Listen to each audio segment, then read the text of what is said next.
દાખલા જોયા, ઉદાહરણ જોયા, ભાગ કોઈ બેના દાખલા જોયા. આખું ચેપ્ટર છે ત્રિકોણના ક્ષેત્રફળ મેળવવા માટેનું છે. એમાં પણ હેરોનું એક સૂત્ર છે એનો ઉપયોગ થાય. સમલંબ ચતુષ્કોણ હોય, સમાંતર બાજુ ચતુષ્કોણ હોય, સમબાજુ ચતુષ્કોણ હોય, ત્યારે કઈ રીતે ક્ષેત્રફળ છે તે મેળવવું એના વિશે આગળના વિડીયોમાં આપણે અભ્યાસ કરીએ. હવે પછી આપણે નવું ચેપ્ટર 13મું ચેપ્ટર શરૂ કરશું, પૃષ્ઠફળ અને ઘન. અગત્યનું ચેપ્ટર છે. 10મા ધોરણમાં તમારે આવે પૃષ્ઠફળ અને ઘન. આ જ વસ્તુ સેમ ટુ સેમ છે તે ક્યાં આવે? 10મા ધોરણ. સૌપ્રથમ પૃષ્ઠફળ એરિયા, ઘનફળ એટલે ક્યુબ. એરિયા એટલે એનું ક્ષેત્રફળ, તો પૃષ્ઠ અને ઘનફળ. પૃષ્ઠફળ અને ઘનફળમાં તફાવત આપણે ખબર હોવો જોઈએ. કે દાખલા તરીકે આ રૂમ છે, એનું પૃષ્ઠફળ એટલે આ રૂમે રોકેલી જગ્યા. આ રૂમ છે દાખલા તરીકે આમ 20 ફૂટ છે ને આમ 20, તો 20 બાય 20 ફૂટ છે એનું ક્ષેત્રફળ છે. એટલે કોઈ વસ્તુએ રોકેલી જગ્યા છે એને શું કહેવાય? પૃષ્ઠફળ અથવા એનું ક્ષેત્રફળ, ઇંગ્લિશમાં એરિયા છે. આગળના ધોરણમાં આપણે ભણી ગયા ક્ષેત્રફળ.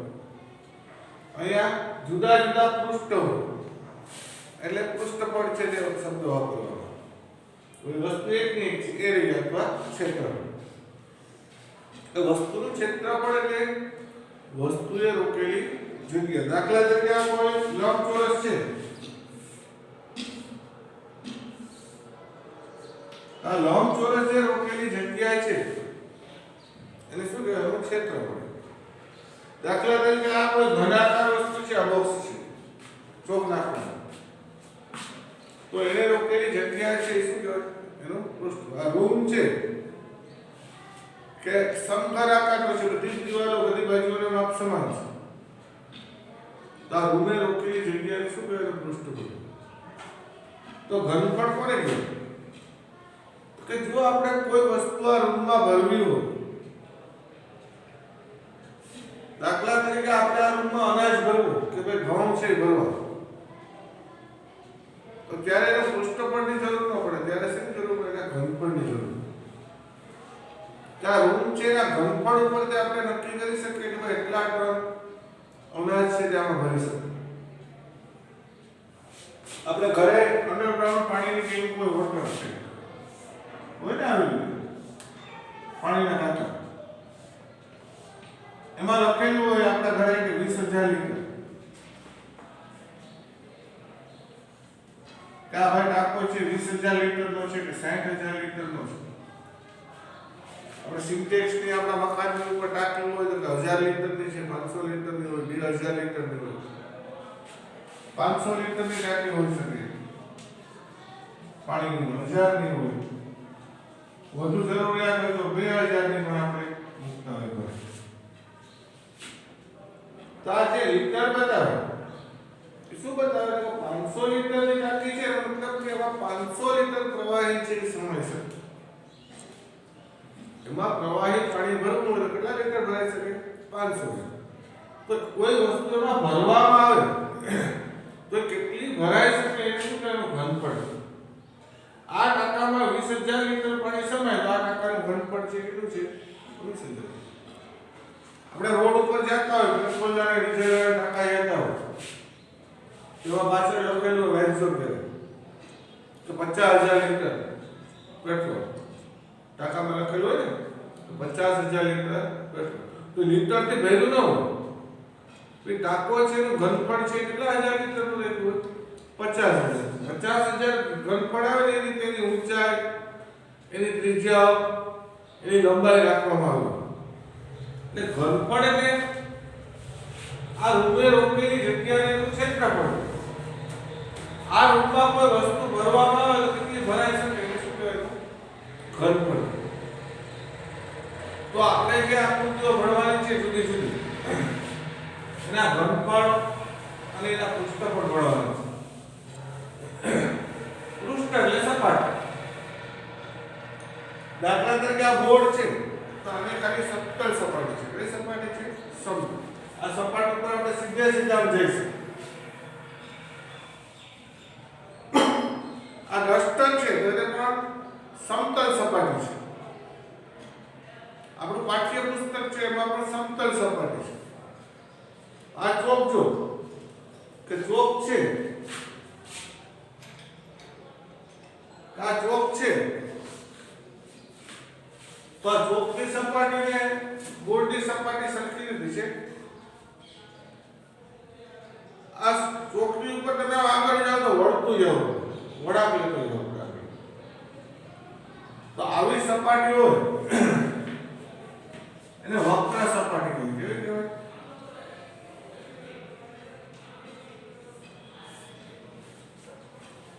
આપણે અનાજ ભરવાનું બેરલ હોય તો એમાં આપણે જઈએ તો સીધું જઈ શકાતું નથી. પાણીનો ટાંકો હોય ડીઝલનો કે પેટ્રોલનો તો એમાં સીધું ન જઈ શકે. એની સપાટી કેવી મળતી જાય. તો એવી સપાટી કેવી સપાટી છે? વક્ર સપાટી.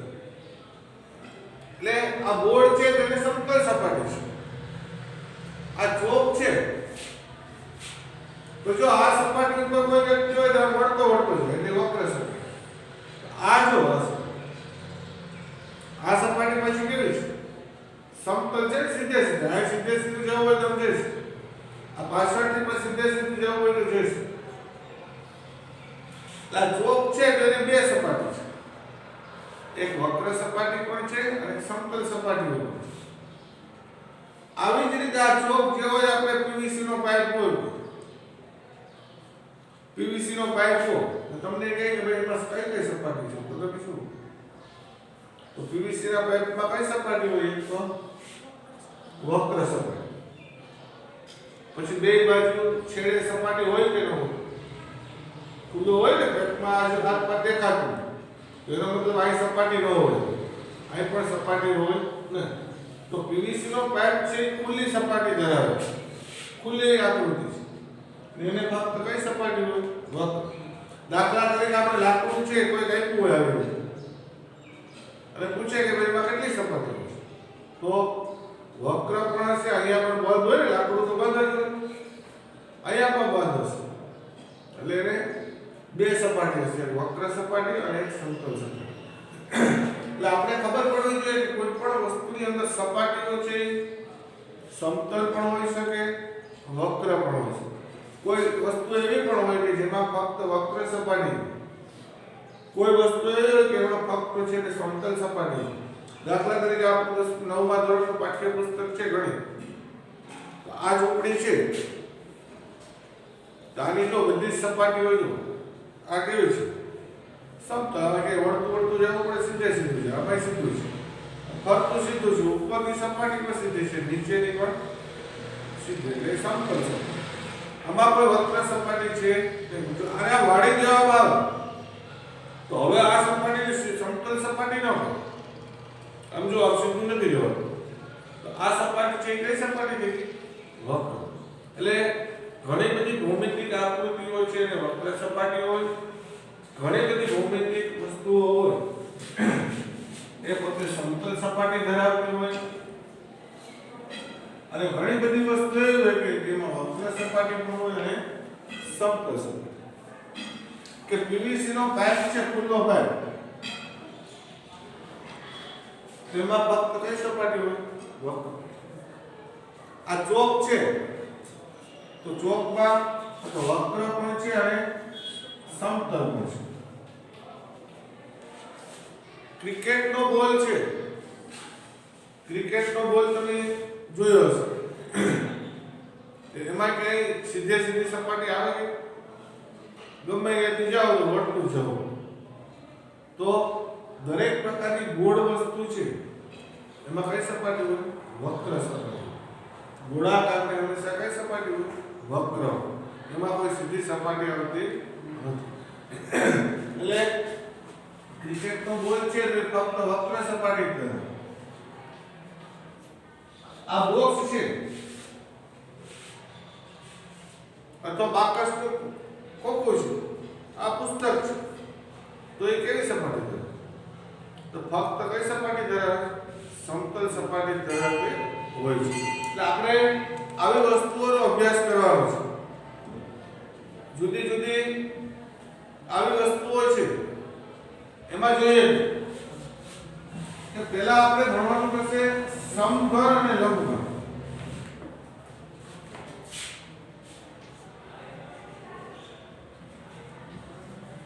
સમઘન અને લંબઘન.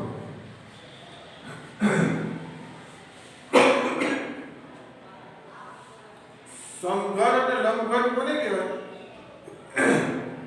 તો કે જેને 6 સપાટીઓ એવી આકૃતિ બનતી હોય તો એને સમઘન કે લંબઘન. આ ચોકડી છે, આ 1 2 3 4 5 અને 6. તો આ સમઘન હોઈ શકે અથવા લંબઘન. 6 એ 6 સપાટી સમતલ પાછી હોય. આ બોક્સ છે તો એ સમઘન આકૃતિ છે.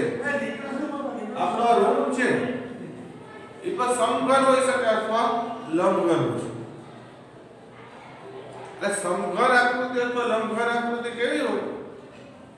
તો કે એને બધી સપાટીઓ કેવી હોય? સમતલ. બાકસનું ખોખું છે તો એ લંબઘન છે. તમે પાસો જોયો હશે. પાસો હોય ને ફેંકવાનો, રમતમાં આવતો હોય, સાપસીડીની રમતમાં આવતો હોય, પછી લાકડા ગોઠવવાનો પાસો આવતો. એ કેવો? સમઘન. સમઘન એટલે એ બધી બાજુઓના માપ કેવા હોય? સમાન. આ બાજુનું માપ જો આમ જો લંબાઈ, પહોળાઈ અને ઊંચાઈ બધી જ જો માપ સમાન હોય તો સમઘન આકૃતિ. તો ગોળનું એક આવી રીતે હોય છે. ચોરસ છે ગોળ. બીજો એક ચોરસ આપેલો છે.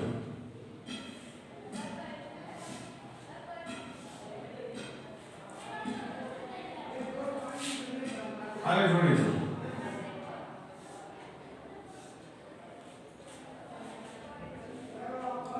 આને શું કહેવાય? લંબાઈ કહેવાય a. આને એની પહોળાઈ કહેવાય b. અને આને એની ઊંચાઈ કહેવાય h.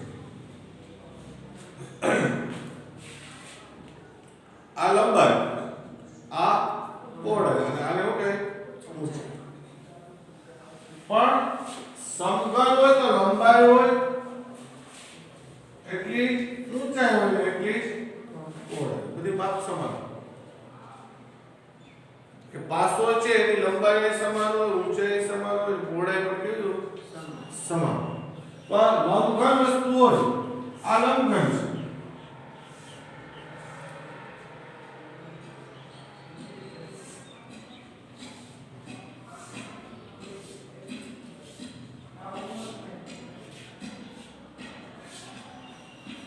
તો આની લંબાઈ જો,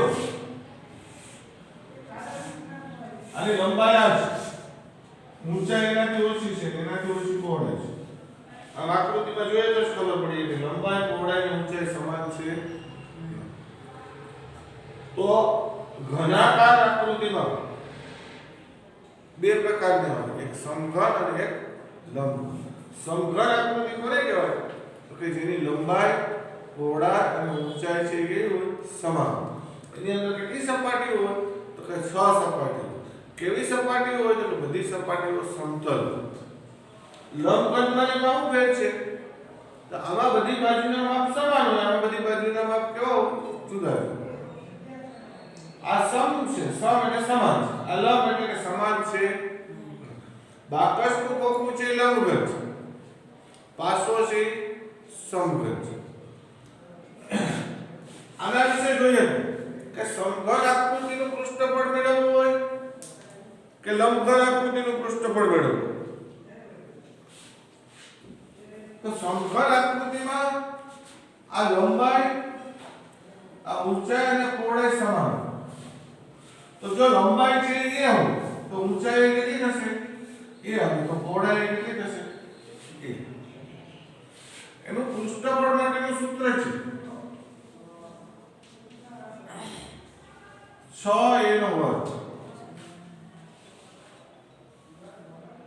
સમઘનનું પૃષ્ઠફળ કેટલું છે કે 6a નો વર્ગ એમાં સપાટી કેટલી આવે કે 6 આવે કેટલી આવે 6 અને દરેક બાજુનો વર્ગ એ તો બધામાં બાજુઓની માપ છે કેવા છે સમાન છે એટલે સમઘનનું પૃષ્ઠફળ પૂછ્યું એના માટેનું સૂત્ર છે 6a નો વર્ગ આપણે યાદ રાખવાનું લંબઘનમાં આ જ વસ્તુ આવે તો લંબાઈ પહોળાઈ અને ઊંચાઈ છે જુદી જુદી થઈ આ બધી વસ્તુ આવે પણ બધી છે કે લંબાઈ